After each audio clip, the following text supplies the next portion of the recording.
فکر وکړئ د روژه ماتي پر مهال د خپلې کورنۍ ترڅنګ ناست او په دسترخوان مو یوازې اوبه او وچه ډوډۍ ایښې ده. دا کومه نوې خبره نه ده.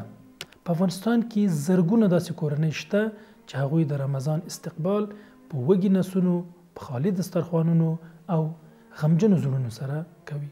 موږ او تاسو کولی شو چې د دوی پر شونډو مسکا راولو، زړونو ته خوښي ور وبخو او پر دسترخوانونو د الله تعالی نعمتونه ورته چمتو کړو. تاسو کولی شئ د روژې په مبارکه میاشت کې په $60 یو مکمل د خوراکي توکو یو کڅوړه دوی ته ډالۍ کړئ او ترڅنګ یې کولی شئ په $2 یو روژه ماتی خپل یو مسلمان ورور ته اماده کړئ او خپلو 25 مسلمانانو ورونو ته په $50 کولی شئ چې روژه ماتی آماده کړئ او ورته وړاندې کړئ. حدیث مبارک دی، رسول اکرم صلی الله علیه وسلم فرمایي کوم چا چې د کوم روژهدار لپاره یو روژه ماتی چمتو کړ، الله تعالی به ته دومره اجرونه ورکړي څومره چې روژهدار ته ورکوي او د روژهدار په اجرونو کې به هیڅ کمی نه راځي.